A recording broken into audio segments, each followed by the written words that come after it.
নমস্কার, দেখছেন কলকাতা টিভি। আপনাদের সঙ্গে আমি মধুবন্তী। শুরু করছি 4টের চারদিক। আর শুরুতেই যে খবরে নজর রাখবো, অত্যন্ত গুরুত্বপূর্ণ খবর।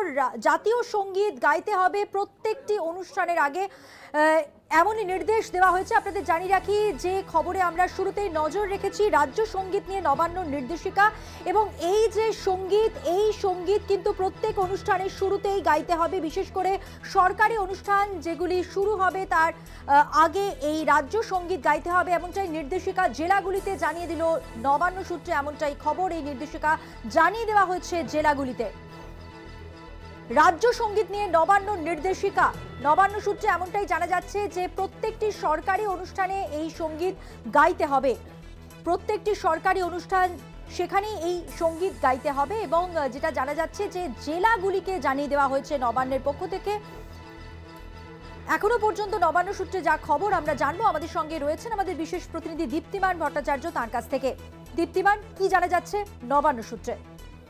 দেখো, যেটা এখনো পর্যন্ত জানা যাচ্ছে যে রাজ্য সরকারের সমস্ত অনুষ্ঠান কর্মসূচি শুরুতেই গাইতে হবে কিন্তু রাজ্য সঙ্গীত। এবং প্রত্যেক বছর পয়লা বৈশাখ কিন্তু পালন করা হবে রাজ্য দিবস হিসাবে, এটাও কিন্তু নির্দেশিকাতে বলে দেওয়া হয়েছে। এবং নির্দেশিকায় যে বিভিন্ন জেলাগুলোকে জানানো হয়েছে, অর্থাৎ বিভিন্ন জেলা শাসক, সব জেলা শাসকদের কাছে কিন্তু এই মর্মে কিন্তু নির্দেশিকা পাঠিয়ে দেওয়া হয়েছে। এবং সেখানে বলা হয়েছে যে কবিগুরু রবীন্দ্রনাথ ঠাকুরের যে বাংলার মাটি বাংলার জলকে কিন্তু রাজ্য সঙ্গীত হিসাবে ঘোষণা করা হয়েছে। এবং সেখানে কিন্তু রাজ্য সরকারের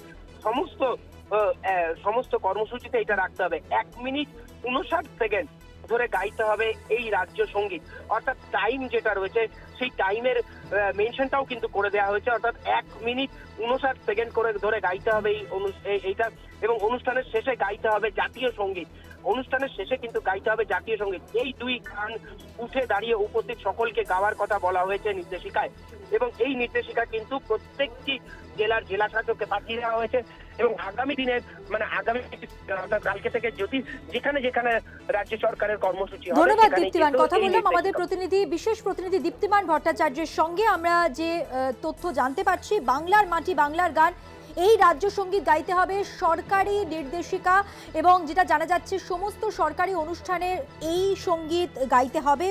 বাংলার মাটি বাংলার গান, এটি রাজ্য সঙ্গীত। পয়লা বৈশাখকে রাজ্য দিবস হিসেবে উল্লেখ করা হচ্ছে।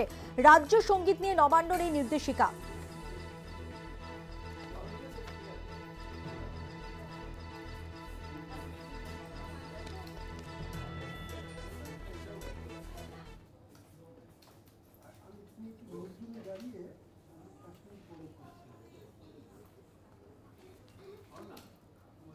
এবার যে খবরে নজর রাখবো, জানিয়ে রাখি লোকসভা ভোটে বঙ্গে তৃণমূল ঝড়ের ইঙ্গিত। তৃণমূল ঝড়ের পূর্বাভাস, তৃণমূলের আরো আসন বাড়ার পূর্বাভাস। তৃণমূলের ঝুলিতে যেতে পারে 30টি আসন, বিজেপি থমকে যেতে পারে মাত্র 10টি আসনেই।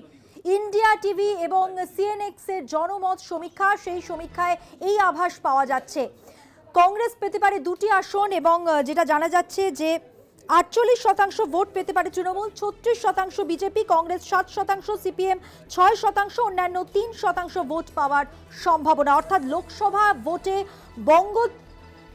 বঙ্গে তৃণমূলের ঝড়, এমনই পূর্বাভাস মিলল জনমত সমীক্ষা ইন্ডিয়া টিভি এবং সিএনএক্স এর।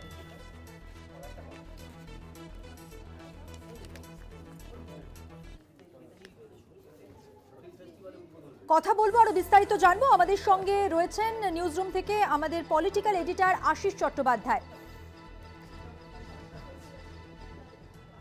আশিস দা, যে জনমত সমীক্ষা ইন্ডিয়া টিভি এবং সিএনএক্স পরিবেশন করেছে, এই জনমত সমীক্ষায় কিন্তু এটা একেবারে বোঝা যাচ্ছে যে তৃণমূলের আসন সংখ্যা বাড়বে। এবং সেক্ষেত্রে আসন্ন লোকসভা নির্বাচনে তৃণমূলের ঝড়ের ইঙ্গিত, এমনটাই পূর্বাভাস মিলছে এই জনমত সমীক্ষা থেকে, তাই তো? দেখুন, এখানে একটা জনমত সমীক্ষা আমাদের একটা পরিচিত সংবাদ সংস্থা তারা করেছে। এবং সেখানে আমরা দেখতে পাচ্ছি যে বিজেপির আসন সংখ্যা 3 ভাগের 1 ভাগ কমে যাচ্ছে। অর্থাৎ 18 ছিল, তাদের 12 হতে পারে, এরকম একটা ইঙ্গিত।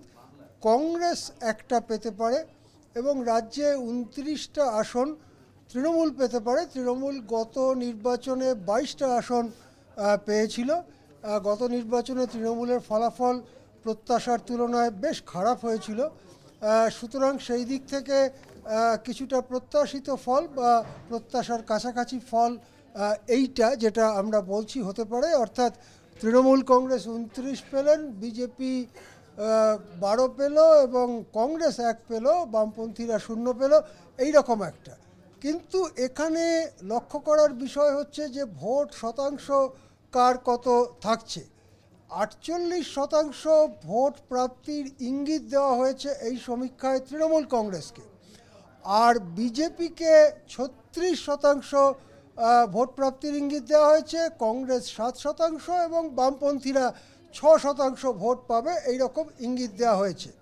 এখন এর আগে দুটি সাধারণ নির্বাচনের তথ্য যদি আমরা দেখি, তাহলে আমরা দেখব যে 2019 সালে তৃণমূল কংগ্রেস 43% ভোট পেয়েছিল আর বিজেপি পেয়েছিল 40% ভোট। আমি পয়েন্টের ডান দিকের যে সূক্ষ্ম ব্যাপারটা বাদ দিয়ে থাউকা বলছি, 43% তৃণমূল পেয়েছিল, 40% বিজেপি পেয়েছিল। এই যে ভোট প্রাপ্তির বন্টন, তাতে তৃণমূলের 22টা সিট এসেছিল আর বিজেপির 18টা সিট এসেছিল, কংগ্রেসের এসেছিল 2টি সিট।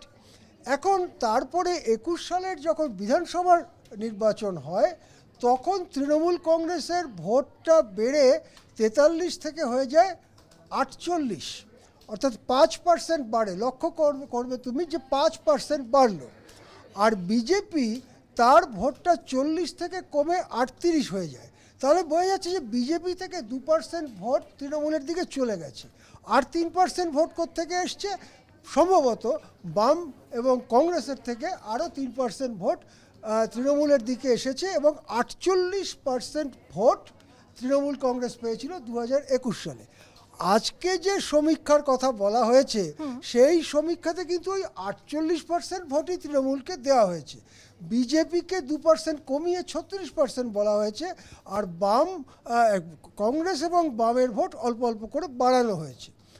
আমাদের রাজনীতির গতি প্রকৃতি দেখে মনে হয় আজকের দিনে বিজেপির কাছে 36% ভোট নেই। সুতরাং যে কোনো কারণেই হোক, এই সমীক্ষায় বিজেপির ভোটটা একটু বাড়ানো রয়েছে বলে, বেড়ে গেছে বলে মনে হয়েছে যাদের যাদের কাছে সমীক্ষকরা গেছেন তাদের উত্তরের ভিত্তিতে। হয়তো বিজেপির ভোট 33% কমই আছে এবং সেক্ষেত্রে তৃণমূল কংগ্রেসের ভোটটা 50% ছুঁই অথবা 50% সামান্য অতিক্রমও করতে পারে।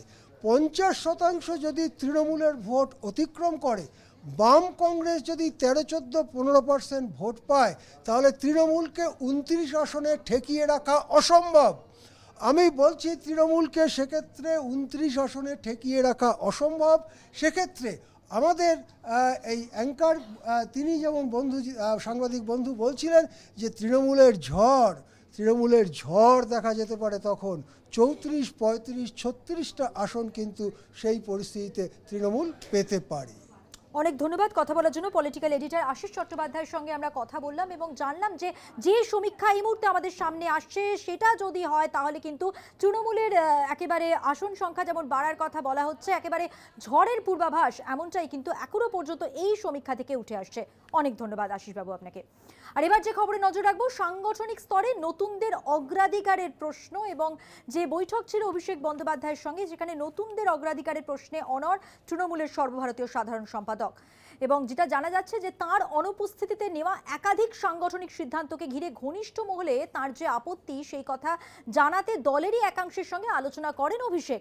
আর নিজের কর্মকাণ্ড তার সংসদীয় কেন্দ্র ডায়মন্ড হারবারে সীমাবদ্ধ রাখতে চান বলে বৈঠকে জানিয়েছেন অভিষেক। আর এই বৈঠক সম্পর্কে আরো জানবো, কথা বলবো। আমাদের সঙ্গে নিউজ রুম থেকে রয়েছেন আমাদের প্রতিনিধি জয়ন্ত চৌধুরী, কিন্তু তার আগে দেখিয়ে দেব এ বিষয়ে বিশেষ প্রতিবেদন।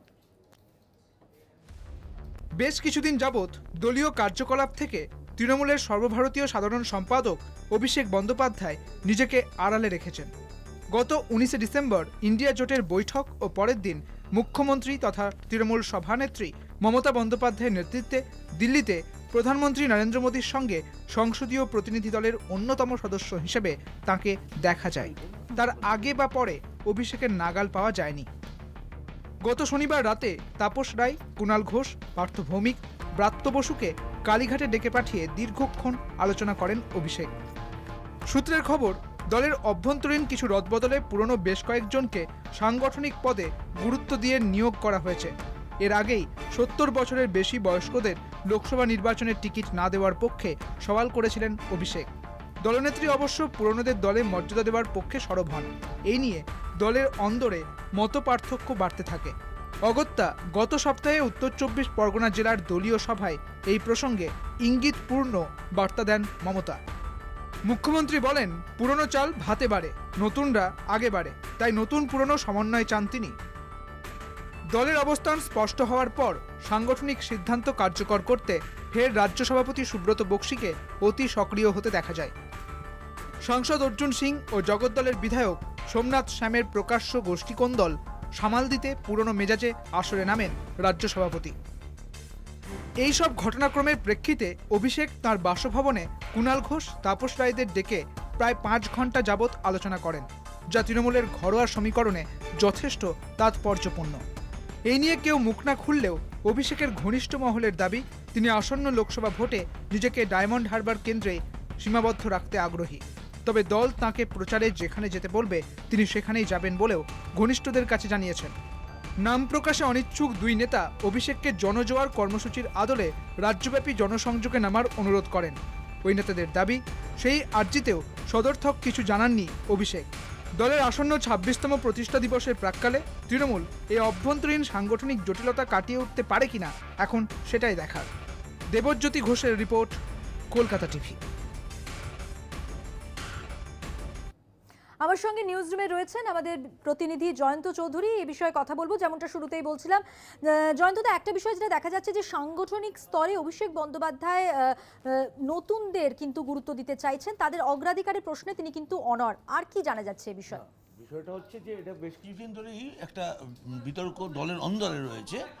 সেটা হচ্ছে দলে কারা গুরুত্ব বেশি পাবে, দলে আগামী দিনের যে নতুন প্রজন্মকে তুলে আনা, এই বিষয়টি নিয়ে অভিষেক বন্দ্যোপাধ্যায় খুব স্পষ্টভাবে একাধিকবার এরকম বার্তা দিয়েছেন, এবং দেওয়ার পরেই দেখা গিয়েছে উল্টো দিক থেকে আরেক দল তারা বলতে শুরু করেছেন যে তাহলে যারা প্রবীণ যারা ছিলেন তারা কি গুরুত্ব পাচ্ছে না। এই প্রবীণদের গুরুত্ব দেওয়া হোক, এটা কিন্তু আজকে নয়, বহুদিন ধরেই দলনেত্রী মমতা বন্দ্যোপাধ্যায়, বাংলার মুখ্যমন্ত্রী মমতা বন্দ্যোপাধ্যায় তিনি বারে বলেছেন। গত পরশু দিনকে তিনি দেগঙ্গায় দলীয় একটি বৈঠকে তিনি সেটা বলেছেন যে নতুন এবং পুরনো সমন্বয় করে চলতে হবে। এখন অভিষেকের দিক থেকে হচ্ছে আমরা একটা জিনিস লক্ষ্য করছি, এটা বাইরে থেকে এখনও কিন্তু কোনো সূত্রের খবর নেই, সেটা হচ্ছে অভিষেক গত 2 মাস ধরে প্রায় সাংগঠনিক দৈনন্দিন কাজে নেই।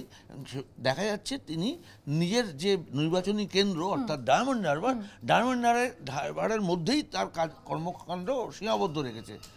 তো গতকাল তিনি কয়েকজন নেতাকে, তার মধ্যে তাপস রায় ছিলেন, কুণাল ঘোষ ছিলেন পার্থ ভৌমিক ছিলেন, ব্রাত্য বসু, তাদের সঙ্গে দেখে দীর্ঘক্ষণ আলোচনা করেছেন, কথাবার্তা বলেছেন, মত বিনিময় করেছেন। সেখানেও এই বিষয়টা উঠে এসছে যে কিছু সিদ্ধান্ত যে হয়েছে সেই সিদ্ধান্তগুলোকে তারা চাইছেন যে এগুলো যাতে একটু পুনর্বিবেচনা করা হয়, অর্থাৎ কিছু সাংগঠনিক সিদ্ধান্ত নেওয়া হয়েছে, সেক্ষেত্রে নতুনদের গুরুত্ব কমে যাচ্ছে বলে তিনি হয়তো মনে করেছেন। সেইটা নিয়েই গতকালকে একটা আলোচনা হয়েছে। আমরা এখন দেখতে চাইছি যে আগামী পরশুদিনকে দলের ২৬তম প্রতিষ্ঠা দিবস তৃণমূলের, সেই তার আগে এই ধরনের বিতর্ক থেকে তৃণমূল বেরিয়ে আসতে পারে কিনা সেটাই এখন দেখার। অনেক ধন্যবাদ কথা বলার জন্য।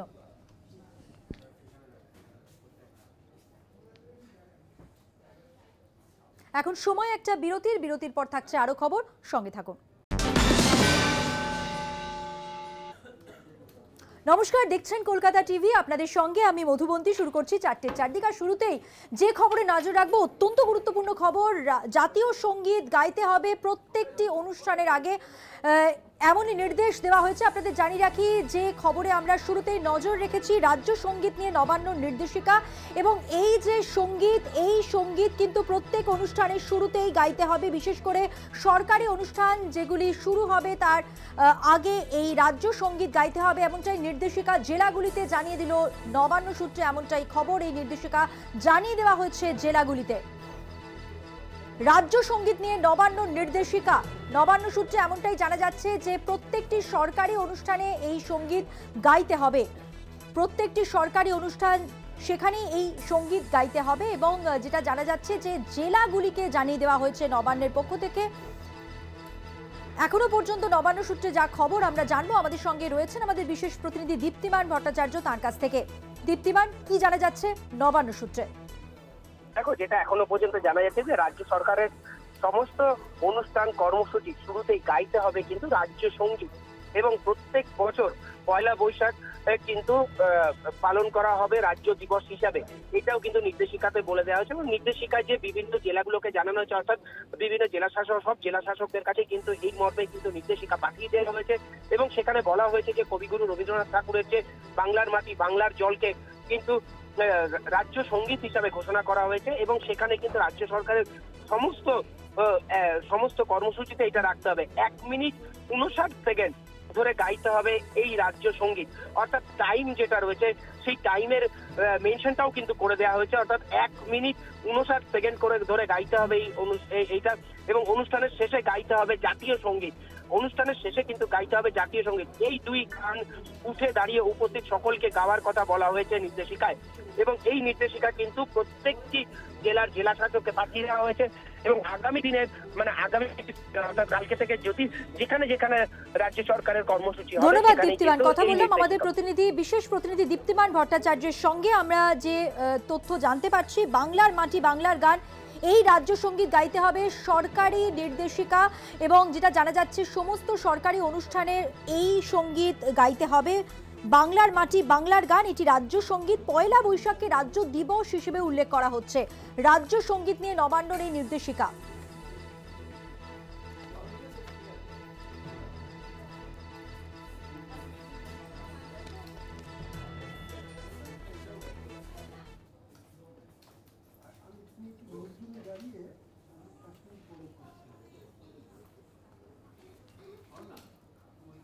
এবার যে খবরে নজর রাখবো, জানিয়ে রাখি লোকসভা ভোটে বঙ্গে তৃণমূল ঝড়ের ইঙ্গিত।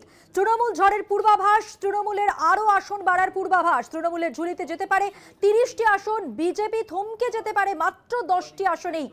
ইন্ডিয়া টিভি এবং সিএনএক্স এর জনমত সমীক্ষা, সেই সমীক্ষায় এই আভাস পাওয়া যাচ্ছে। কংগ্রেস পেতে পারে 2টি আসন, এবং যেটা জানা যাচ্ছে যে 48% ভোট পেতে পারে তৃণমূল, 36% বিজেপি, কংগ্রেস 7%, সিপিএম 6%, অন্যান্য 3% ভোট পাওয়ার সম্ভাবনা। অর্থাৎ লোকসভা ভোটে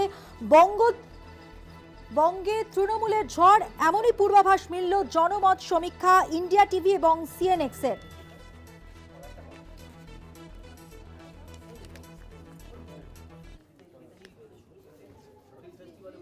কথা বলবো, আরো বিস্তারিত জানবো। আমাদের সঙ্গে রয়েছেন নিউজরুম থেকে আমাদের পলিটিক্যাল এডিটর আশিস চট্টোপাধ্যায়। আশিস দা, যে জনমত সমীক্ষা ইন্ডিয়া টিভি এবং সিএনএক্স পরিবেশন করেছে, এই জনমত সমীক্ষায় কিন্তু এটা একেবারে বোঝা যাচ্ছে যে তৃণমূলের আসন সংখ্যা বাড়বে, এবং সেক্ষেত্রে আসন্ন লোকসভা নির্বাচনে তৃণমূলের ঝড়ের ইঙ্গিত, এমনটাই পূর্বাভাস মিলছে এই জনমত সমীক্ষা থেকে, তাই তো? দেখুন, এখানে একটা জনমত সমীক্ষা আমাদের একটা পরিচিত সংবাদ সংস্থা তারা করেছে, এবং সেখানে আমরা দেখতে পাচ্ছি যে বিজেপির আসন সংখ্যা 3 ভাগের 1 ভাগ কমে যাচ্ছে, অর্থাৎ 18 ছিল, তাদের 12 হতে পারে এরকম একটা ইঙ্গিত। কংগ্রেস একটা পেতে পারে, এবং রাজ্যে 29টা আসন তৃণমূল পেতে পারে। তৃণমূল গত নির্বাচনে 22টা আসন পেয়েছিল।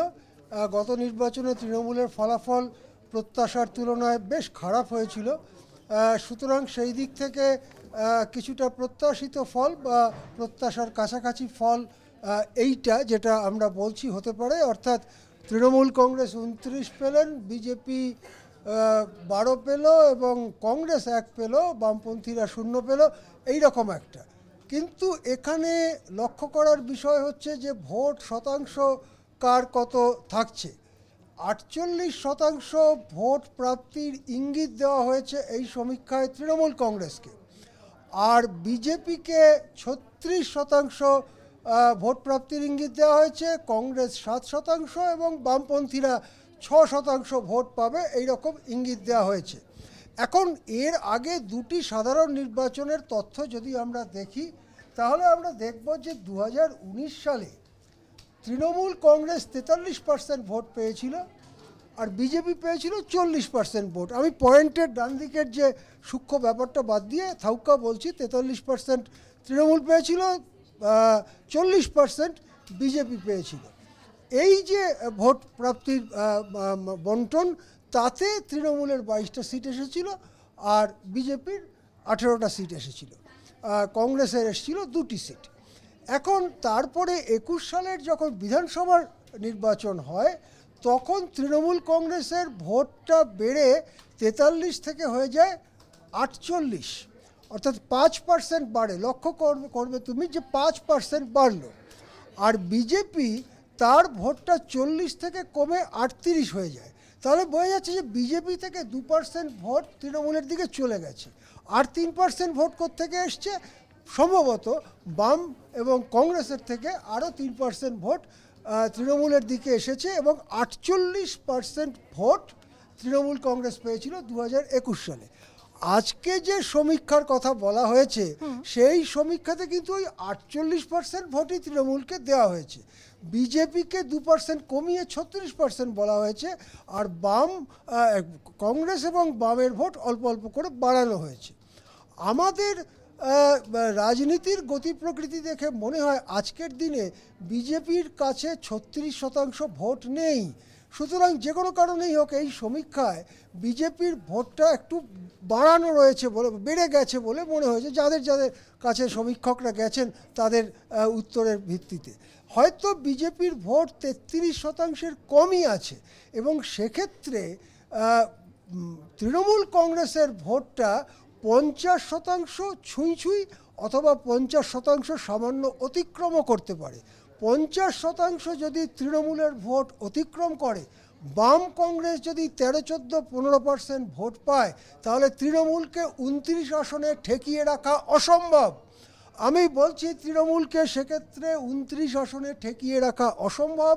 সেক্ষেত্রে আমাদের এই অ্যাঙ্কার তিনি যেমন সাংবাদিক বন্ধু বলছিলেন যে তৃণমূলের ঝড় দেখা যেতে পারে, তখন 34, 35, 36টা আসন কিন্তু সেই পরিস্থিতিতে তৃণমূল পেতে পারে।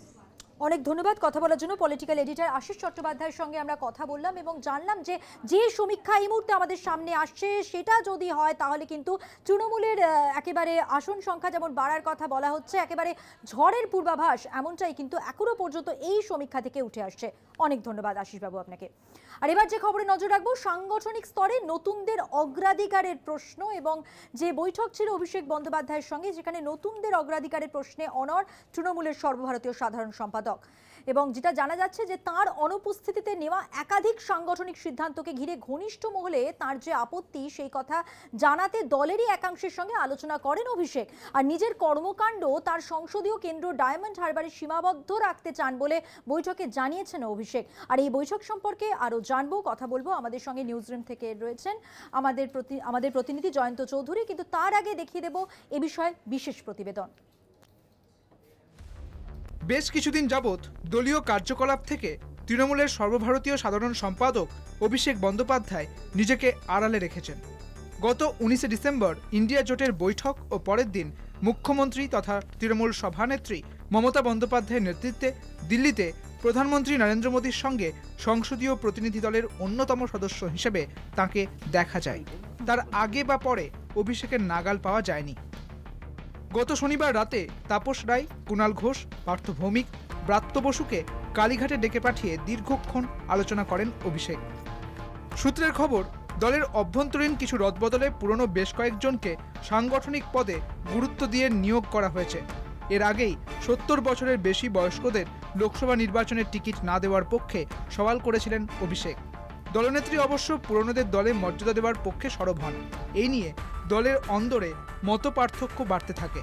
অগত্যা গত সপ্তাহে উত্তর 24 পরগনা জেলার দলীয় সভায় এই প্রসঙ্গে ইঙ্গিতপূর্ণ বার্তা দেন মমতা। মুখ্যমন্ত্রী বলেন, পুরনো চাল ভাতে বাড়ে, নতুনরা আগে বাড়ে, তাই নতুন পুরনো সমন্বয় চান তিনি। দলের অবস্থান স্পষ্ট হওয়ার পর সাংগঠনিক সিদ্ধান্ত কার্যকর করতে ফের রাজ্য সভাপতি সুব্রত বক্সিকে অতি সক্রিয় হতে দেখা যায়। সাংসদ অর্জুন সিং ও জগদ্দলের বিধায়ক সোমনাথ শ্যামের প্রকাশ্য গোষ্ঠীকোন্দল সামাল দিতে পুরনো মেজাজে আসরে নামেন রাজ্য সভাপতি। এই সব ঘটনাক্রমের প্রেক্ষিতে অভিষেক তার বাসভবনে কুণাল ঘোষ, তাপস রায়দের ডেকে প্রায় 5 ঘন্টা যাবৎ আলোচনা করেন, যা তৃণমূলের ঘরোয়া সমীকরণে যথেষ্ট তাৎপর্যপূর্ণ। এই নিয়ে কেউ মুখ না খুললেও অভিষেকের ঘনিষ্ঠ মহলের দাবি তিনি আসন্ন লোকসভা ভোটে নিজেকে ডায়মন্ড হারবার কেন্দ্রে সীমাবদ্ধ রাখতে আগ্রহী। তবে দল তাঁকে প্রচারে যেখানে যেতে বলবে তিনি সেখানেই যাবেন বলেও ঘনিষ্ঠদের কাছে জানিয়েছেন। নাম প্রকাশে অনিচ্ছুক দুই নেতা অভিষেককে জনজোয়ার কর্মসূচির আদলে রাজ্যব্যাপী জনসংযোগে নামার অনুরোধ করেন। ওই নেতাদের দাবি, সেই আর্জিতেও সদর্থক কিছু জানাননি অভিষেক। দলের আসন্ন 26তম প্রতিষ্ঠা দিবসের প্রাক্কালে তৃণমূল এই অভ্যন্তরীণ সাংগঠনিক জটিলতা কাটিয়ে উঠতে পারে কিনা এখন সেটাই দেখার। দেবজ্যোতি ঘোষের রিপোর্ট, কলকাতা টিভি। আমার সঙ্গে নিউজ রুমে রয়েছেন আমাদের প্রতিনিধি জয়ন্ত চৌধুরী। এই বিষয়ে কথা বলবো, যেমনটা শুরুতেই বলছিলাম। জয়ন্তদা, একটা বিষয় যেটা দেখা যাচ্ছে যে সাংগঠনিক স্তরে অভিষেক বন্দ্যোপাধ্যায় নতুনদের কিন্তু গুরুত্ব দিতে চাইছেন, তাদের অগ্রাধিকারের প্রশ্নে তিনি কিন্তু অনড়। আর কি জানা যাচ্ছে এই বিষয়ে? বিষয়টা হচ্ছে যে এটা বেশ কিছুদিন ধরেই একটা বিতর্ক দলের অন্দরে রয়েছে। সেটা হচ্ছে দলে কারা গুরুত্ব বেশি পাবে, দলে আগামী দিনের যে নতুন প্রজন্মকে তুলে আনা, এই বিষয়টি নিয়ে অভিষেক বন্দ্যোপাধ্যায় খুব স্পষ্টভাবে একাধিকবার এরকম বার্তা দিয়েছেন, এবং দেওয়ার পরেই দেখা গিয়েছে উল্টো দিক থেকে আরেক দল তারা বলতে শুরু করেছেন যে তাহলে যারা প্রবীণ যারা ছিলেন তারা কি গুরুত্ব পাচ্ছে না, এই প্রবীণদের গুরুত্ব দেওয়া হোক। এটা কিন্তু আজকে নয়, বহুদিন ধরেই দলনেত্রী মমতা বন্দ্যোপাধ্যায়, বাংলার মুখ্যমন্ত্রী মমতা বন্দ্যোপাধ্যায় তিনি বারে বলেছেন। গত পরশু দিনকে তিনি দেগঙ্গায় দলীয় একটি বৈঠকে তিনি সেটা বলেছেন যে নতুন এবং পুরনো সমন্বয় করে চলতে হবে।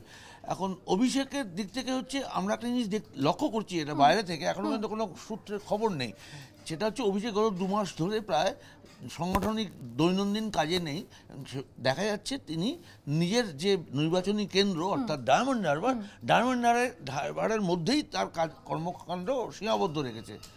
তো গতকাল তিনি কয়েকজন নেতাকে, তার মধ্যে তাপস রায় ছিলেন, কুণাল ঘোষ ছিলেন পার্থ ভৌমিক ছিলেন, ব্রাত্য বসু, তাদের সঙ্গে দেখে দীর্ঘক্ষণ আলোচনা করেছেন, কথাবার্তা বলেছেন, মত বিনিময় করেছেন।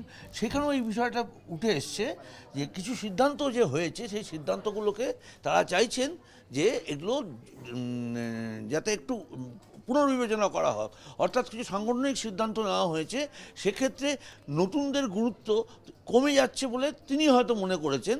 সেইটা নিয়েই গতকালকে একটা আলোচনা হয়েছে। আমরা এখন দেখতে চাইছি যে আগামী পরশুদিনকে দলের 26তম প্রতিষ্ঠা দিবস তৃণমূলের, সেই তার আগে এই ধরনের বিতর্ক থেকে তৃণমূল বেরিয়ে আসতে পারে কিনা সেটাই এখন দেখার। অনেক ধন্যবাদ কথা বলার জন্য।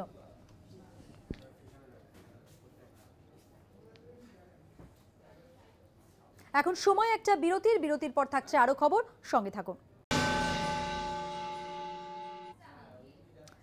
ফিরে এলাম বিরতির পর। এবার যে খবরে নজর রাখবো, নতুন বছরের একেবারে শুরুতেই ভাঙড়ের 4টি থানা আসতে চলেছে কলকাতা পুলিশের আওতায়।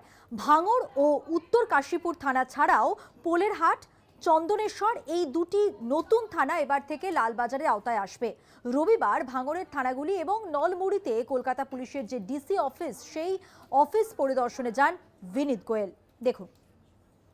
নতুন বছরের শুরুতেই লালবাজারের অধীনে ভাঙড়। রবিবার ভাঙড় থানা পরিদর্শনে পুলিশ কমিশনার। পাওয়ার গ্রিড বিরোধী আন্দোলন থেকে রাজনৈতিক সংঘর্ষের ঘটনায় বারবার শিরোনামে উঠে এসেছে ভাঙড়।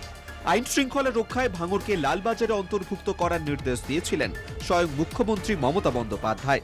21শে জুলাই সমাবেশের পর আলিপুর বডিগার্ড লাইন্সে পুলিশের অনুষ্ঠানে মুখ্যমন্ত্রী কলকাতার পুলিশ কমিশনার বিনীত গোয়েলকে ভাঙড় অধিগ্রহণের নির্দেশ দিয়েছিলেন। তড়িঘড়ি আইন পাশ করে গ্যাজেট প্রকাশ করা হয়েছিল, তবে এরপর 4 মাস কেটে গেলেও তা বাস্তবায়িত হয়নি। এবার নতুন বছরে মুখ্যমন্ত্রী সেই পরিকল্পনা বাস্তবায়িত হতে চলেছে। নতুন বছরের গোড়াতেই কলকাতা পুলিশের অধীনে আসছে ভাঙড়ের 4টি থানা। ভাঙড় উত্তর কাশীপুর থানা ছাড়াও নতুন 2টি থানা পোলেরহাট ও চন্দনেশ্বর লালবাজারের অন্তর্ভুক্ত হচ্ছে। শনিবার রাতেই ভাঙড়ের এই 4টি থানায় পুলিশের লাঠি, হেলমেট, ওয়াকিটকি সহ নানা সরঞ্জাম ঢুকে গিয়েছে। ভাঙড়ের জন্য নিযুক্ত ডেপুটি কমিশনার সৈকত ঘোষ যাবতীয় কাজের তত্ত্বাবধান করছেন। রবিবার ভাঙড়ের থানাগুলি পরিদর্শনে যান কলকাতা পুলিশ কমিশনার বিনীত গোয়েল। ভাঙড়ের নলমুড়িতে কলকাতা পুলিশের ডিসি অফিসেও যান সিপি। 1 জানুয়ারি থেকেই আরও ফোর্স ঢুকবে থানাগুলিতে। তবে নতুন বছরের কবে ভাঙড়ের থানাগুলি লালবাজারের অধীনে আসছে সেই নিয়ে স্পষ্ট করে কিছু জানাননি বিনীত গোয়েল। পুলিশ সূত্রে খবর, সম্ভবত 2রা জানুয়ারি থানাগুলির ভার্চুয়ালি উদ্বোধন করতে পারেন মুখ্যমন্ত্রী মমতা বন্দ্যোপাধ্যায়। রিয়া মাঝি ও জাহাঙ্গীর হোসেনের রিপোর্ট, কলকাতা টিভি।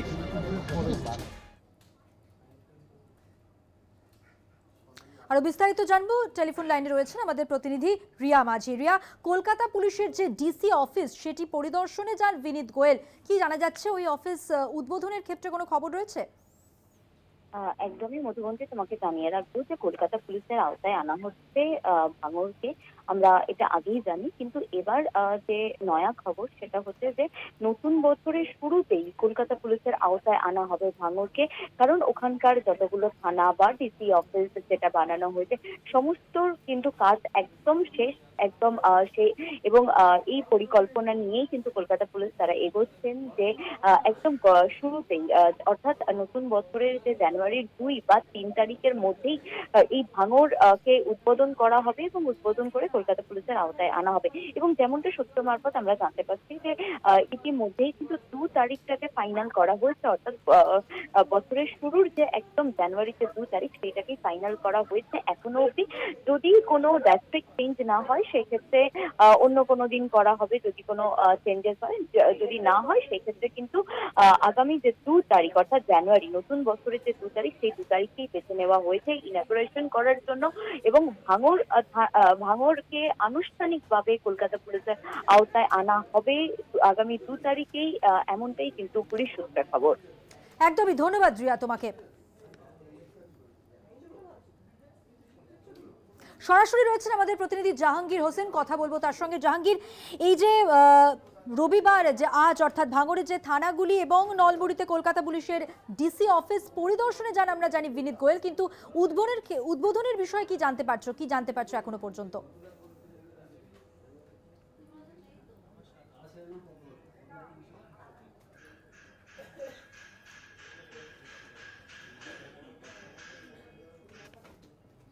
যোগাযোগ বিচ্ছিন্ন হয়ে গেছে। আমাদের প্রতিনিধি সরাসরি ছিলেন আমাদের সঙ্গে জাহাঙ্গীর হোসেন, অবশ্যই তার সঙ্গে পরবর্তী সময় যোগাযোগ করার চেষ্টা করব আমরা। জানিয়ে রাখি, নতুন বছরের শুরুতেই ভাঙড়ের 4টি থানা আসতে চলেছে কলকাতা পুলিশের আওতায়। ভাঙড় ও উত্তর কাশীপুর থানা ছাড়াও পোলেরহাট, চন্দনেশ্বর এবং যেটা জানা যাচ্ছে নলবুড়িতে কলকাতা পুলিশের ডিসি অফিস যা পরিদর্শনে যান বিনীত গোয়েল, এবং লালবাজারের আওতায় আসার কথা এই 4টি থানা নতুন বছরের শুরুতে। এই নিয়ে আমরা জানতে পারছি, যেমনটা খবর, আজই বিনীত গোয়েল তিনি পরিদর্শনেও যান থানাগুলি এবং ডিসি অফিস পরিদর্শন করেন তিনি।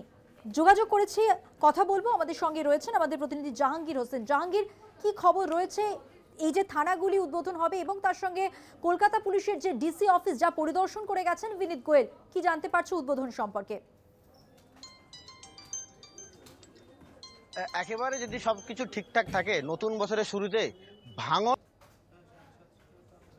গতকাল রাতে ভাঙড়ে আসেন কলকাতা পুলিশ এবং আজ সকালেই কলকাতা পুলিশ কমিশনার বিনীত গোয়েল তিনি আসেন এবং ভাঙড়ে যে ডিসি অফিস, নলমুড়িতে যে ডিসি অফিস আছে সেই ডিসি অফিস পরিদর্শন করেন।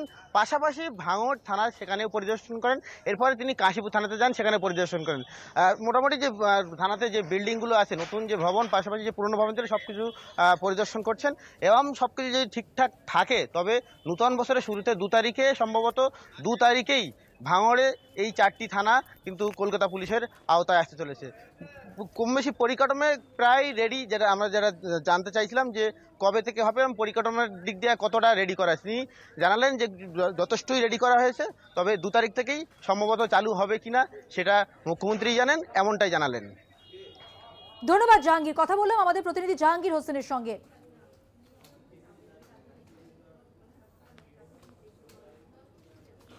চোখ রাখবো পরের খবরে। বিনা অনুমতিতে গাছ কাটা এবং পাচারের অভিযোগে কর্ণাটকের বিজেপি সাংসদ প্রতাপ সিং এর ভাই বিক্রম সিংকে গ্রেফতার করেছে পুলিশ। অন্ততপক্ষে 126টি গাছ কেটেছেন বিক্রম, কিন্তু গাছ কাটার জন্য যে অনুমতিপত্রের প্রয়োজন ছিল তা তার কাছে ছিল না। আর সেই সঙ্গে গ্রামে বেআইনি কাঠ পাচারের অভিযোগও উঠেছে বিক্রমের বিরুদ্ধে। শনিবার বিক্রমকে গ্রেফতার করে ব্যাঙ্গালোরের পুলিশ এবং ব্যাঙ্গালোর পুলিশের অপরাধ বিভাগের সংগঠিত ক্রাইম স্কোয়াড।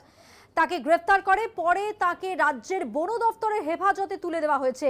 বিক্রম যে গ্রামে গাছ বিক্রি করেছে সেই গ্রাম পরিদর্শনে গিয়েছিলেন বন বিভাগের এক আধিকারিক এবং তার নজরে আসে গোটা বিষয়টি। তিনি এফআইআর দায়েরের জন্য উদ্যোগী হন।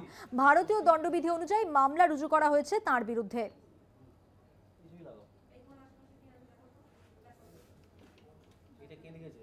পূর্ব মেদিনীপুর জেলা পরিষদের সভাধিপতি ও পটাশপুরের বিধায়ক উত্তম বারিককে আয়কর নোটিশ।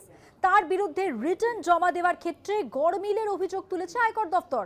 আগামী 10ই জানুয়ারির মধ্যে নিজে অথবা আইনজীবী মারফত আয়কর দফতরের সমস্ত নথি নিয়ে হাজির থাকার নির্দেশ দেওয়া হয়েছে। পটাশপুরের বিধায়ক উত্তম বারিক জানিয়েছেন সমস্ত আয়কর দেওয়া রয়েছে, তবুও যারা হিসেব নিকেশ দেখেন তারা যাবতীয় নথিপত্র জমা দেবেন। একই সঙ্গে রাজনৈতিক চক্রান্তের অভিযোগ তুলেছেন বিধায়ক।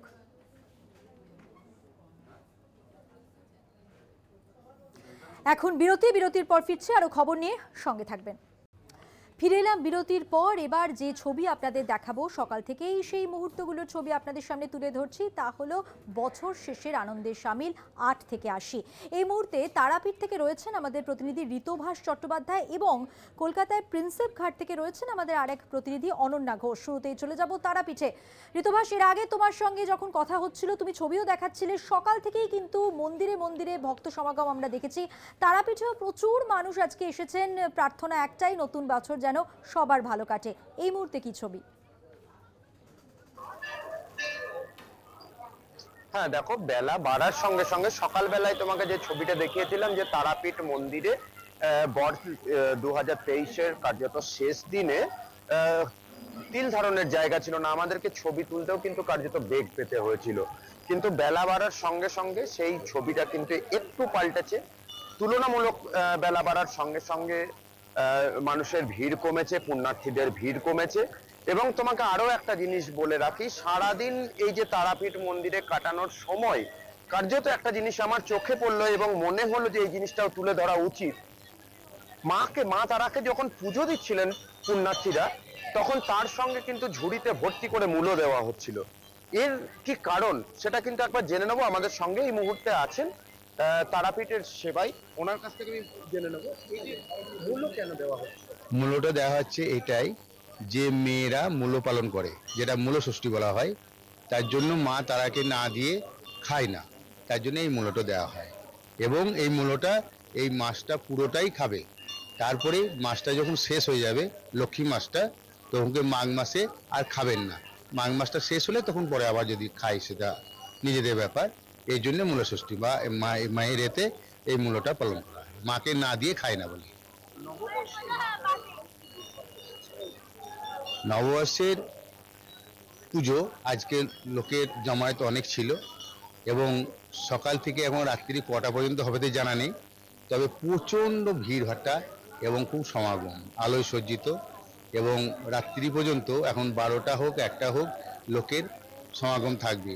আগামী কালকে 1 জানুয়ারি, ওই দিনকে এখন বলতে পারছি না আগে থেকে কালকে কিরকম কি হবে না, এই বলে বক্তব্য। আমার নাম মিটু ভট্টাচার্য। অর্থাৎ তুমি শুনলে এই যে মূল্যর বিষয়টি তুলে ধরলাম, এর পাশাপাশি তোমাকে সকালবেলা দেখিয়েছিলাম যে আলোকসজ্জায় সাজিয়ে তোলা হচ্ছে তারাপীঠ মন্দির চত্বর। সেই আলো ইতিমধ্যে জ্বলে গিয়েছে। নববর্ষকে বরণ করার জন্য আলোয় সাজানো হয়েছে তারাপীঠ মন্দির চত্বর এবং মন্দির কমিটির তরফ থেকে জানানো হয়েছিল যে এই নববর্ষকে বরণ করার জন্য মন্দিরের তরফ থেকে কিন্তু আতশবাজিও পোড়ানো হবে। এবং বেলা বাড়ার সঙ্গে সঙ্গে তোমাকে যেটা বলছিলাম যে ভিড় কিন্তু একটু হলেও কমেছে, কিন্তু এখন তোমাকে আরো একটা জিনিস দেখানোর চেষ্টা করব। ভিড় কিছুটা হলেও কমেছে, কিন্তু পুণ্যার্থীরা এখনো চলে যাননি এবং মন্দির কমিটির যেটা দাবি, আজ রাত 11টা অবধি এবং কাল রাত 11টা অবধি কিন্তু এই মন্দির খোলা থাকবে। তোমাকে একবার দেখানোর চেষ্টা করবো। ওপর দেখো, এখনো পর্যন্ত লাইন দিয়ে পুজোর সামগ্রী হাতে দাঁড়িয়ে আছেন পুণ্যার্থীরা। প্রায় সকাল থেকে আমি যখন এসেছি তখন থেকে কিন্তু লাইন যেমন দেখেছিলাম এখনো কিন্তু ঠিক তেমনই দেখছি, পুণ্যার্থী সমাগম হচ্ছে। তবে মন্দির চত্বরে তুলনামূলক ভিড় কিছুটা কম। একদমই ঋতুভার সাথে এবং দেখতে তোমাকে পাচ্ছি আরো একটা একেবারে জিনিস জানিয়ে রাখি, দুপুর মন্দির গড়িয়ে কমিটির বিকেল যেটা মানুষের ভিড় কিন্তু এখনো অনেক রয়েছে মন্দিরে। আমরা দেখতেই পাচ্ছি পুজো দেওয়ার জন্য লম্বা লাইন, সব মিলিয়ে কিন্তু এই মুহূর্তে মন্দিরে মন্দিরে ভক্তের ভিড় কিন্তু যত সন্ধে নামছে বাড়ছে। কিন্তু অবশ্যই এই ছবির দিকে আমাদের নজর থাকবে। ঋতুভাস, তুমি আমাদের সঙ্গে থাকো। ধূপগুড়ি থেকে আমাদের আরেক প্রতিনিধি কৌস্তব ভৌমিক রয়েছে, যাবো কৌস্তবের কাছে, কিন্তু তার আগে একবার প্রিন্সেপ ঘাটের ছবিটা দেখে নেব আমাদের প্রতিনিধি অনন্যা ঘোষের সঙ্গে। অনন্যা, কি ছবি এখানে? মধুবন্তী, তুমি ঠিক যেমনটা বলে শুরু করলে যে 8 থেকে 80 কিন্তু এই বছর শেষের আনন্দে মাতোয়ারা। এই মুহূর্তে আমি রয়েছি প্রিন্সেপ ঘাটে, সেখানে এক খুদে রয়েছে আমার সঙ্গে যে কিন্তু একটু আগে রিলস বানাচ্ছিল, যেটা আমি দেখলাম। একটু দেখি, একটু নাচ করে দেখিয়ে দাও।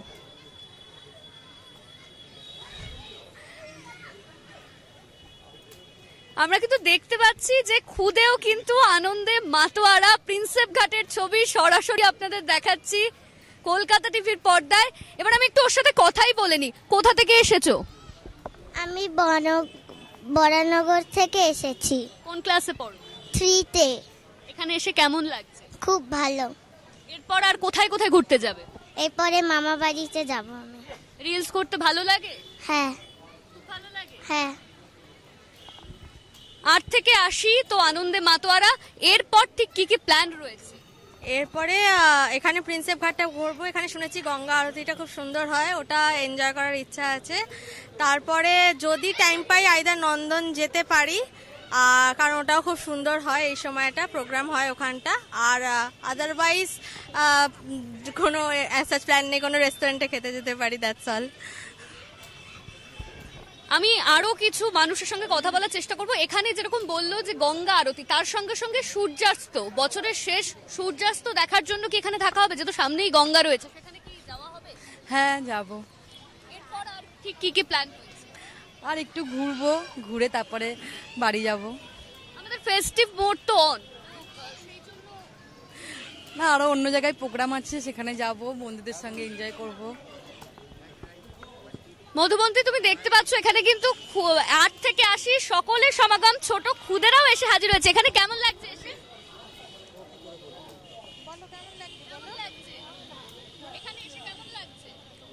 খুব ভালো। এরপর আর কোথায় কোথায় ঘুরতে যাবে? আমি জানি না। আর কি কি প্ল্যান রয়েছে? পরিবারের সঙ্গে এসেছেন, দেখাই যাচ্ছে। হ্যাঁ, আর কিছু প্ল্যান নেই, আমরা এখানেই এসেছি, আর রিলেটিভস আসবে, এখানেই ঘুরবো। এখানে তো বছরের শেষ যেহেতু আজকে, আর এখানে সূর্যাস্তটা দেখার জন্য প্রচুর মানুষ ভিড় করেছে, তো সেই সূর্যাস্ত কি দেখা হবে? হ্যাঁ, ইচ্ছা তো আছে, এবার দেখা যাক কত দূর কি হয়, সেটাই। Thank you. অর্থাৎ অনন্যা, আমি আরো কিছু, দাদা এরপর কি কি প্ল্যান রয়েছে? কাদের? আমাদের প্ল্যান এখন করতে হবে আপাতত। এটা দেখছি জেমস প্রিন্সেপ ঘাটে 5 বছর ধরে আমাদের দেখার ইচ্ছা, তো আজকে দেখা হলো, এটাই। এবার কি নিউ ইয়ারের প্ল্যান বলছেন? নিউ ইয়ারের প্ল্যান এখন 1 জানুয়ারিতে ডায়েরি খুলে বসতে হবে, লিস্ট পুরো বছরের প্ল্যান বলছেন। অর্থাৎ অনন্যা, যেটা বোঝাই যাচ্ছে যাদের সঙ্গেই কথা বলি না কেন, প্ল্যান কিন্তু বছরের শেষ দিনটা ছুটি উপভোগ করা। আমরা সকাল থেকে যে ছবি দেখেছি তোমাদের মাধ্যমে এবং দর্শকদের যে ছবি দেখিয়েছি, সেই ছবি কিন্তু বদলাচ্ছে না। অর্থাৎ উৎসবের আনন্দে সকলে মাতোয়ারা, আনন্দ উপভোগ করতে যে যেমন করে পেরেছেন বেরিয়ে পড়েছেন এবং এই মুহূর্তে তাদের ফেস্টিভ মুড অন রয়েছে, যেমনটা তুমি বললে, যেমনটা শোনালেন প্রত্যেকে তাদের প্ল্যানিংয়ের কথা। আপাতত অনন্যা, তুমি আমাদের সঙ্গে থাকো, আমি ধূপগুড়িতে চলে যাব। সেখানে রয়েছেন আমাদের অপর প্রতিনিধি কৌস্তব ভৌমিক। কথা বলবো কৌস্তবের সঙ্গে। কৌস্তব, সকাল থেকে বিভিন্ন জায়গার ছবি আমরা দেখছি, রাজ্যবাসী একেবারে উৎসব মুখর হয়ে রয়েছে, কারণ আর এই কয়েকটা ঘন্টা তারপরে তো নতুন বছরকে সুন্দর করে স্বাগত জানাতে হবে। এই মুহূর্তে তুমি যেখানে রয়েছো, কি ছবি সেখানকার? দেখো মধুমন্তী, পুরোনো বছরের যত তিক্ততা, যত খারাপ, সমস্তটাকে ভুলে নতুন বছরকে বরণ করে নেওয়ার প্রস্তুতি কিন্তু সর্বত্র চলছে। গোটা রাজ্য জুড়ে একই ছবি। জলপাইগুড়ি জেলার ডুয়ার্সের বিভিন্ন প্রান্তে এই মুহূর্তে কিন্তু রীতিমতো সাজো সাজো রথ প্রত্যেকটি এলাকাতেই কিন্তু সাজিয়ে তোলা হয়েছে এবং নতুন বছরকে বরণ করে নেওয়ার একটা প্রস্তুতি দেখা যাচ্ছে। আমি এই মুহূর্তে রয়েছি ধূপগুড়ি শহরের বৈরাট্টিগুড়ি হাই স্কুলের মাঠে এবং এখানে প্রতি বছর বর্ষবরণ অনুষ্ঠান করা হয়ে থাকে। তুমি ঠিক আমার পেছনে দেখতেই পাচ্ছ, সেখানে কিন্তু বর্ষবরণ অনুষ্ঠানের একটা প্রস্তুতি শেষ পর্যায়ে চলছে।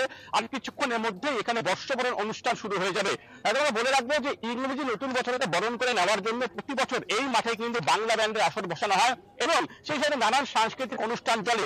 ধূপগুড়ি বৈতগুড়ি মাঠের পাশাপাশি ধূপগুড়ি ডাকবাংলো ময়দান থেকে শুরু করে বিভিন্ন এলাকায় কিন্তু এই মুহূর্তে বর্ষবরণ অনুষ্ঠানের যে একটা চূড়ান্ত ব্যস্ততা সেটা নজরে পড়ছে। এই যে যারা উদ্যোক্তা রয়েছেন তাদের মধ্যে কিছু উদ্যোক্তা আমার সাথে রয়েছেন, সরাসরি চলে যাবেন তাদের কাছে। একটু সামনের দিকে আসবেন, যে কি কি আয়োজন রয়েছে এবং কত বছর থেকে আপনারা এটা করে আসছেন? এটা বিগত 8 বছর ধরে চলে আসছে প্রোগ্রামটি। মাঝখানে 2 বছর বন্ধ ছিল করোনার সমস্যার জন্য আমরা এটার আয়োজন করতে পারিনি। এই বছর প্রথমে এখানে আমাদের লোকাল শিল্পী যারা আছে তাদের নিয়ে একটা সাংস্কৃতিক অনুষ্ঠান হবে এবং তার পরবর্তীতে এখানে বাংলা ব্যান্ডের প্রোগ্রাম আছে, বাইরে থেকে আসছে বাংলা ব্যান্ড আমাদের। বড় মাঠ, কত মানুষের সমাগম হয় প্রতি বছর এখানে? এখানে প্রতি বছর প্রায় 3 থেকে 4 হাজার মানুষের সমাগম হয় এবং তাদের জন্য যাতে সুশৃঙ্খল ভাবে প্রোগ্রামটি আমরা করতে পারি তার জন্য উপযুক্ত ব্যবস্থা গ্রহণ করা হয়েছে। এই যে এত মানুষের চাপ এই মাঠের মধ্যে কোনো সমস্যা হয় আপনাদের? না, কোনো সমস্যা হয় না। আমাদের কমিটির তরফ থেকে বিভিন্ন রকম আমরা মিটিং করে কমিটির সমস্ত সদস্যকে আমরা এক একজনকে এক এক রকম কাজ ভাগ করে দিয়েছি এবং সবাই নিজের দায়িত্ব খুব ভালোভাবে পালন করে আসছে বিগত বছরগুলিতে। এই বছরে সেভাবেই পালন করবে আশা করা যায়। দেখো মধুমন্দি, তুমি যেমনটা শুনলে যে প্রতি বছর কিন্তু এই মাঠেই 3 থেকে 4 হাজার মানুষের ভিড় হয় এবং শুধুমাত্র একটি এলাকায় নয়, আমরা সকাল থেকে বিভিন্ন ছবি দেখেছি যে ডুয়ার্সের যে বিভিন্ন পর্যটন কেন্দ্রগুলি রয়েছে সেই সমস্ত পর্যটন কেন্দ্রে যেরকম কোথাও আদিবাসী নৃত্য, বিভিন্ন রকম ব্যান্ডের প্রোগ্রাম থেকে শুরু করে যারা পর্যটকরা আসছেন তাদের মনোরঞ্জনের জন্য কিন্তু বর্ষবরণ অনুষ্ঠানের আয়োজন করা হয়েছে। আর সব থেকে বড় বিষয় তোমাকে বলে রাখবো যে এই বর্ষবরণ অনুষ্ঠানে কোনো রকম সমস্যা না হয় এই কারণে কিন্তু জেলা পুলিশ প্রশাসনের তরফ থেকে বিশেষ তৎপরতা লক্ষ্য করা যাচ্ছে। বিভিন্ন এলাকায় যখন নাকা চেকিং করা হয়েছে, পাশাপাশি পর্যটন কেন্দ্রগুলোতে কিন্তু টুরিস্ট বন্ধু অর্থাৎ পুলিশের যে উইংটি রয়েছে পর্যটকদের জন্য সেই টুরিস্ট বন্ধু কিন্তু অ্যাক্টিভ রাখা হয়েছে। বলা যেতে পারে আজ এবং আগামীকাল ডুয়ার্সের বিভিন্ন পর্যটন কেন্দ্রে যখন পর্যটকদের ভিড় উপচে পড়বে, পাশাপাশি আজ রাতে কিন্তু ফেস্টিভ মোডে সমগ্র ডুয়ার্স। মধুবন্তী, কৌস্তব তুমি আমাদের সঙ্গে থাকো, প্রিন্সেপ ঘাটের ছবি দেখাবো আরও একবার, যেখানে আমরা দেখছিলাম কিছুক্ষণ আগে আমাদের প্রতিনিধি অনন্যা ঘোষ আমাদের দেখাচ্ছিলেন যে কচিকাচাদের ভিড় রয়েছে এবং প্রচুর মানুষ ভিড় করেছেন। বিশেষ করে বছরের শেষ দিন সূর্যাস্ত দেখার ভিড়, সেখানে একেবারে জমজমাট ভিড়ের ছবি যেমন সেখানে দেখেছি। আমরা দেখিয়েছি আপনাদের তারাপীঠের ছবি, শুধু তারাপীঠ কেন, বিভিন্ন জায়গায় মন্দিরে মন্দিরে মানুষের ভিড়, প্রার্থনা, আরতি এবং সব মিলিয়ে মানুষের শুভ কামনা করার যে জায়গা, সেই মন্দিরে কিন্তু আমরা দেখেছি প্রচুর মানুষ ভিড় করেছেন। সব মিলে আমরা যদি দেখি যে মন্দিরে যেমন সমাগম, পর্যটন কেন্দ্রগুলিতেও কিন্তু মানুষের সমাগম। আজকের দিনটাকে কিভাবে আরো ভালো করে সেলিব্রেট করা যায় সেই প্ল্যান করেই কিন্তু মানুষ বেরিয়ে পড়েছেন। এই সমস্ত ছবি নিয়ে খবর নিয়ে ফিরছি একটা ছোট্ট বিরতির পর, সঙ্গে থাকবেন। ফিরে এলাম বিরতির পর। যে ছবি, যে খবরে আমরা নজর রেখেছি, অর্থাৎ খবর কিছুই না, শুধু একটাই আনন্দের ছবি, তা হলো আজকের দিনটাকে, বছরের শেষ দিনটাকে খুব ভালো করে উপভোগ করা এবং এক একজন এক এক রকমভাবে প্ল্যান করেছেন এবং সেই প্ল্যান মতো বিভিন্ন পর্যটন কেন্দ্রগুলোতে যেমন মানুষের ভিড় আমরা দেখতে পাচ্ছি, পিকনিক স্পটগুলোতে পরিবার নিয়ে সবাই আনন্দ করতে চলে গেছেন। পাশাপাশি যেটা ছবি তা হলো কলকাতা এবং রাজ্যের বিভিন্ন প্রান্তে যেমন করে পাচ্ছেন মানুষ সেলিব্রেট করছেন, উৎসব মুখর রাজ্যবাসীর ছবি আপনাদের সামনে তুলে ধরছি। আমি তারাপীঠের ছবি আপনাদের দেখাবো। তারাপীঠের ছবির আগেও আমরা যেটা দেখেছি যে আজকে সকাল থেকেই সেখানে ভিড় মাকে পুজো দেওয়ার জন্য। এই মুহূর্তে কি চলছে সেখানে, কতটা ভিড় দেখাবো। আমাদের সঙ্গে রয়েছেন আমাদের সরাসরি প্রতিনিধি ঋতভাস চট্টোপাধ্যায়। কথা বলবো ঋতভাসের সঙ্গে। ঋতভাস, যতবার তোমার সাথে কথা হয়েছে, যে ছবিটা তুমি আমাদের দেখিয়েছো প্রত্যেকবার কিন্তু ছবিটা বদলানি, প্রচুর মানুষ লাইন দিয়ে দাঁড়িয়ে রয়েছেন মাকে পুজো দেওয়ার জন্য।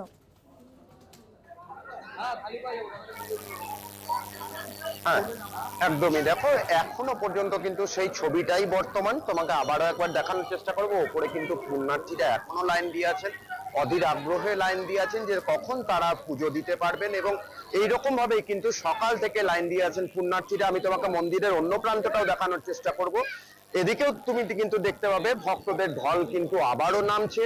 বেলার দিকে বা দুপুরের দিকে কিছুটা ভক্তদের ঢল কমেছিল, কিন্তু তারপর থেকে আবারও বিকেল বাড়ার সঙ্গে সঙ্গে কিন্তু ভক্তদের ঢল নামছে। এই দিকেও দেখো পুণ্যার্থীরা লাইন দিয়ে দাঁড়িয়ে আছেন অধীর আগ্রহে কখন তারা পুজো দিতে পারবেন। এবং তোমাকে যেটা বলছিলাম যে মন্দির কমিটির তরফে জানানো হয়েছে যে তারা এবছর নতুন ভাবে এই যে নতুন বর্ষ তাকে বরণ করে কিন্তু আতশবাজি পুড়িয়ে, এবং তার জন্য কিন্তু নতুন বর্ষবরণ, তার জন্য কিন্তু মন্দিরকেও কার্যত আলোকসজ্জায় সাজানো হয়েছে এবং কিছুক্ষণ আগেও সেই আলো জ্বলছিল। এখনো তার প্রস্তুতি পর্ব শেষ হয়নি। আজ রাত 11টা অবধি কিন্তু পুণ্যার্থীদের জন্য এই মন্দির খোলা থাকবে এবং আগামীকালও রাত 11টা অবধি পুণ্যার্থীদের জন্য মন্দির খোলা থাকবে। আমি তোমাকে দেখানোর চেষ্টা করব। এখনো কিন্তু আলোকসজ্জার প্রস্তুতি চলছে এবং আর কিছুক্ষণের পরেই অর্থাৎ দিনের আলো নেমে গেলেই কিন্তু এই আলোগুলি জ্বলে উঠবে আজকে থেকেই এবং রাত 12টার সময় কিন্তু আতশবাজি পুড়িয়ে নববর্ষকে স্বাগত জানানো হবে। এবং তোমাকে আরো একটা জিনিস বলে রাখি, এই যে তারাপীঠ মন্দির কমিটির দাবি প্রায় লক্ষাধিক মানুষের কিন্তু সমাগম হবে নতুন নববর্ষ উপলক্ষে এবং মন্দির কমিটির দাবি ভিন রাজ্য থেকে কিন্তু প্রায় 70% মানুষ এখানে এসে ভিড় করবেন নববর্ষের জন্য পুজো দিতে এবং প্রায় 30% মানুষ কিন্তু ভিড় করবেন বিদেশ থেকে অর্থাৎ ভিন দেশ থেকে। এবং মন্দির কমিটি এটাও দাবি করছেন তারা নিরাপত্তার সমস্ত দিক কিন্তু মাথায় রেখেছেন। তারা ইতিমধ্যেই পুলিশ প্রশাসনের সঙ্গে বৈঠক করেছেন।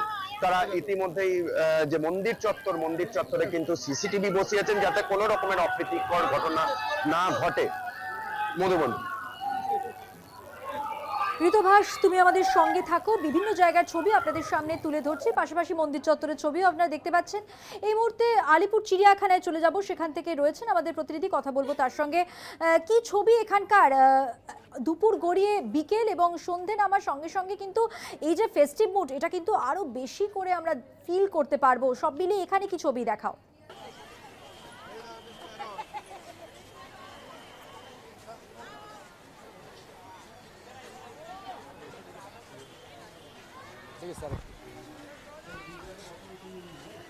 মধুমতি, দেখো 25শে ডিসেম্বর যখন তোমার সঙ্গে কথা হচ্ছিল ঠিক এরকম সময়তেই আমরা দেখেছিলাম যে কত মানুষ এখান থেকে ইতিউতি যাতায়াত করছে। চিড়িয়াখানাতে প্রচুর মানুষের সমাগম হয় এবং আজ 31শে ডিসেম্বর এবং স্বাভাবিকভাবেই বর্ষবরণের রাত কিছুক্ষণের পরেই সূর্য প্রায় অস্তাচলে এবং এই মুহূর্তে বিকেল 5টা বাজতে আর কিছু সময় বাকি, কেননা 5টার মধ্যে চিড়িয়াখানা বন্ধ করে দেওয়া হবে সরকারি নির্দেশ অনুযায়ী। এবং ধীরে ধীরে যারা চিড়িয়াখানায় গিয়েছিলেন সেই সব মানুষেরা কিন্তু আস্তে আস্তে চিড়িয়াখানা থেকে একবারে বেরিয়ে আসছেন বাড়ির দিকে, তারা বাড়িমুখী হচ্ছেন। তারা অন্যান্য বিভিন্ন ধরনের তাদের হয়তো প্ল্যান প্রোগ্রাম রয়েছে, সেইভাবেই তারা কিন্তু বিভিন্ন জায়গায় যাচ্ছেন। কেননা চিড়িয়াখানাতে আমরা দেখেছি সকাল থেকে প্রচুর মানুষ এভাবেই ভিড় জমিয়েছেন এবং এখানে আমরা দেখতে পাচ্ছি যে একটি ফ্যামিলি এখানে রয়েছে, তারা সেলফি তুলতে এই মুহূর্তে ব্যস্ত। একটু কথা বলে নেবো, কোথা থেকে এসছে? কলকাতা থেকে, হাতিবাগান থেকে। চিড়িয়াখানা আসা হয় প্রতিবার? প্রত্যেকবার। কেমন লাগে চিড়িয়াখানা? ভালোই লাগে। তো বছরের শেষ দিন, আর কি প্ল্যান রয়েছে? এখান থেকে পার্ক স্ট্রিট যাওয়ার ইচ্ছা আছে? না, পার্ক স্ট্রিট না, সোজা বাড়ি। আর কি প্ল্যান রয়েছে? বাড়িতে গিয়ে কোনো খাওয়া দাওয়া, ডিনার করা। নতুন বছরে কি চাইবে? ভালো হোক, গ্রোথ হোক, এইসবই। একই সঙ্গে আছো? কেমন লাগে এই বর্ষবরণের একেবারে এই শেষ দিন, আজকে কালকে নতুন বছর, এই দিনটাকে আলিঙ্গন করতে কেমন লাগে? ভালো। কোথায় কোথায় গিয়েছিলে আজকে সারাদিন? চিড়িয়াখানা নাকি? চিড়িয়াখানা। শুধু চিড়িয়াখানা, আর কোনো প্ল্যান নেই? না, বাড়ি গিয়ে রেস্ট। আর খাওয়া দাওয়ার কি? লজ্জা পাচ্ছে, খাওয়া দাওয়া হয়েছে? হ্যাঁ। কোনো প্ল্যান সেইভাবে নেই। 31st অনেকেরই প্ল্যান থাকে 31-এ আনন্দ হই হুল্লোড় করার, এবং মধুবন্তী চিত্রটা কিন্তু এরকমই যত সময় গড়াচ্ছে আমরা দেখতে পাচ্ছি মানুষের মধ্যে কিন্তু হুল্লোড় বাড়ছে। কেননা অনেকেই, আমি যদি বলছিলাম যে চিড়িয়াখানাতে পরিবারের সঙ্গে এলেও দিনের শেষে অনেকেই কিন্তু বাড়িতে পাড়াতে বিভিন্ন রকমের তাদের অনুষ্ঠান, বিভিন্ন রকমের তারা বন্ধুদের সঙ্গে আমোদ প্রমোদ আনন্দ উল্লাস করেন। এবং যখন ঘড়িতে 11:59 তখন কিন্তু জানান দেবে যে 12টা বাজলে নতুন বছর তাকে বরণ করতে বাঙালি তৈরি, আপামর দেশ তৈরি। ইতিমধ্যে যেমন বলছো যে 12টা বাজার অপেক্ষা আমরা করছি, নিউজিল্যান্ডের দিকে যদি আমরা তাকাই সেখানে কিন্তু ইতিমধ্যেই বর্ষবরণ হয়ে গেল। সেই ছবি কলকাতা টিভির পর্দায়। বর্ষবিদায় উৎসবে সামিল নিউজিল্যান্ডবাসী।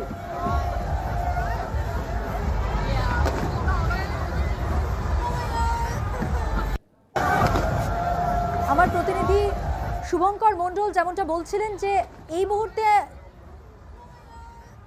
আমরা যারা দেশবাসী, রাজ্যবাসী যখন প্রহর গুনছি এবং সময় দেখছি যে কখন 12টা বাজবে, তখন নিউজিল্যান্ডে বর্ষবরণ হয়ে গেল, সেই ছবি দেখাচ্ছি।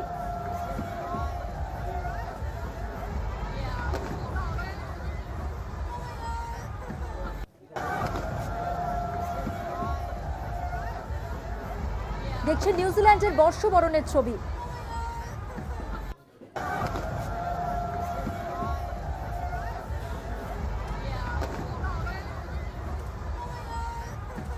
আতশবাজির খেলা সেখানে হচ্ছে। নিউজিল্যান্ডের অকল্যান্ডে বর্ষবরণ উৎসব।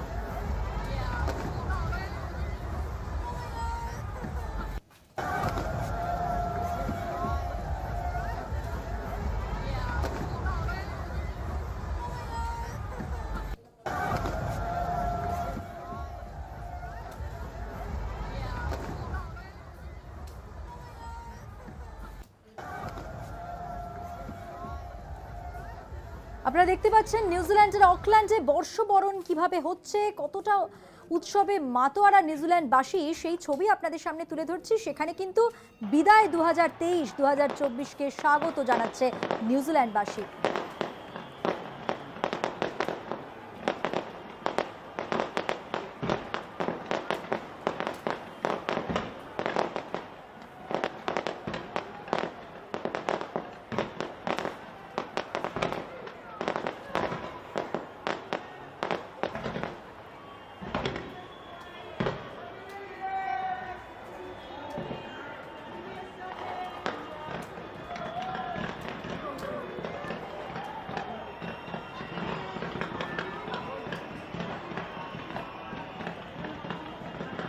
গোটা পৃথিবীতে যখন যেরকম সময় আসছে সেই রকমভাবেই কিন্তু বর্ষবরণের উৎসবে মানুষ মেতে উঠছে।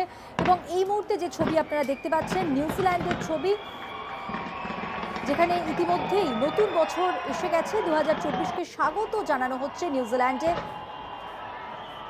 সেলিব্রেশনের ছবি দেখছেন।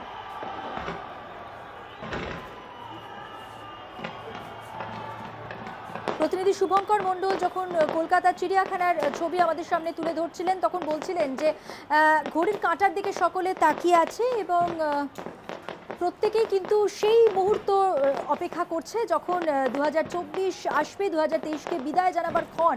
সেই মুহূর্তটা কতটা মেতে উঠবেন তারা সেই প্ল্যান করছে এবং সেই সঙ্গে সঙ্গে আমরা নিউজিল্যান্ডের ছবি আপনাদের সামনে তুলে ধরলাম তার কথার সূত্র ধরেই, এবং এই মুহূর্তে দেখাচ্ছিও সেই ছবি। যেমনটা বলছিলাম, আলিপুর চিড়িয়াখানার ছবি কিছুক্ষণ আগেই দেখাচ্ছিলাম, এখন একবার দেখে নেব, আরও একবার আপনাদের সামনে তুলে ধরবো সেই ছবি যেখানে আলিপুর চিড়িয়াখানা বিকেল 5টায় বন্ধ হয়ে যাওয়ার কথা। তার আগে শেষ মুহূর্তে একেবারে যখন চিড়িয়াখানা বন্ধ হয়ে যাবে তার আগে অবধি কিন্তু কচিকাচাদের ভিড় রয়েছে। আজকের দিনটাকে মাথায় রেখে কিন্তু প্রত্যেকেই এখানেও চলে এসছেন আনন্দ করতে। কথা বলবো শুভঙ্করের সঙ্গে। শুভঙ্কর, তুমি এর আগে আমার সঙ্গে যখন কথা বলছিলে, ছবি দেখাচ্ছিলে আলিপুর চিড়িয়াখানার, তখন প্রচুর মানুষের ভিড় এখনও রয়েছে। বিকেল 5টায় কিন্তু চিড়িয়াখানার দরজা বন্ধ হয়ে যাবে, গেট বন্ধ হয়ে যাবে, তা জেনেও কিন্তু প্রচুর মানুষ ছিলেন। এখন কি ছবি?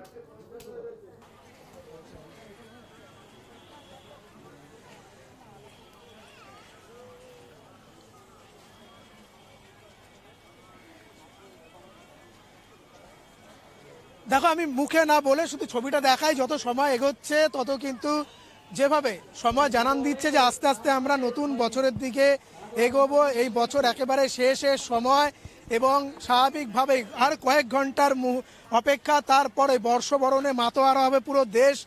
আপামর বাঙালি কলকাতাবাসী এবং সেইখানে দাঁড়িয়ে প্রচুর মানুষের এখানে কিন্তু ভিড়, যারা শহর কলকাতা বিশেষ করে এই চিড়িয়াখানা এসছিলেন তাদের পরিবারকে নিয়ে, পরিজনদের নিয়ে। একদম কচি খুদেকে পেয়েছি। কোথা থেকে এসছো তুমি? আমি দমদম থেকে। কোথায় কোথায় গেছিলে চিড়িয়াখানায়? কি কি দেখলে? অনেক কিছু। কি কি দেখেছো? পশু। কি কি দেখেছো বলো? হাতি, তারপর জেব্রা, হরিণ। প্রচুর একদম লাল নীল সবুজের মেলা মধুমন্তী যেরকম বলে, এত ছোট্ট ছোট্ট খুদে আমার সঙ্গে রয়েছে। তুমি কোথা থেকে এসছো? জগদীশপুর থেকে। কি কি দেখলে চিড়িয়াখানায়? হাতি, জিব্রা। আর কিছু খেয়েছো? কিছু খাইয়েছে মা? লুচি। লুচি। অনেকেই কিন্তু মধুমন্তী, দেখো এই একজন। তুমি কোথা থেকে এসছো? জগদীশপুর থেকে। কেমন লাগলো চিড়িয়াখানা ঘুরে? ভালো, খুব ভালো। অনেক কচি কাঁচা খুদে তাদেরকে পেয়েছি এবং তাদের সঙ্গে প্রত্যেকেই কিন্তু চিড়িয়াখানাতে 8 থেকে 80 প্রত্যেকেরই ভিড় জমে। কেননা চিড়িয়াখানা এমন একটি জায়গা যেখানে এই পশু পাখি জীবজন্তু তো দেখার জন্য মানুষের ভিড়। এবং 25শে ডিসেম্বর যখন তোমার সঙ্গে কথা হচ্ছিল এর আগে মধুমন্তী, আমি যেটি বলছিলাম যে তখনও যেরকম উপচে পড়া ভিড় ছিল, আজও এই 31শে ডিসেম্বরেও 2023-এর শেষ দিন, তখনও এখনো পর্যন্ত মানুষের কিন্তু ঢল, এবং সেই ঢল জানান দিচ্ছে যে বাঙালি, বিশেষ করে কলকাতাবাসী, রাজ্যবাসী কতটা আবেগপ্রিয়, কতটা আনন্দের মধ্যে দিয়ে তারা সেলিব্রেশনের শুরু বলা যেতে পারে। এরপর কিন্তু এখনো গোটা সন্ধে বাকি এবং রাত, এবং তারপরেই বর্ষবরণ। তাই এখনো পর্যন্ত যেটা বলা যায় সেই ফেস্টিভ মুড অন বলা যেতে পারে, এবং সেই সঙ্গে আস্তে আস্তে করে চড়ছে কিন্তু পারদ। অবশ্যই আমরা সেই মুহূর্তের ছবি, প্রত্যেকটা মুহূর্তের কোলাজ আপনাদের সামনে তুলে ধরছি। বিভিন্ন জায়গা থেকে এতক্ষণ ছিলেন আমার যারা প্রতিনিধিরা, তাদের সকলকে ধন্যবাদ জানিয়ে চারটের চারদিক আজকের মতো এ পর্যন্তই। দেখছেন কলকাতা টিভি, রাত দিন 7 দিন।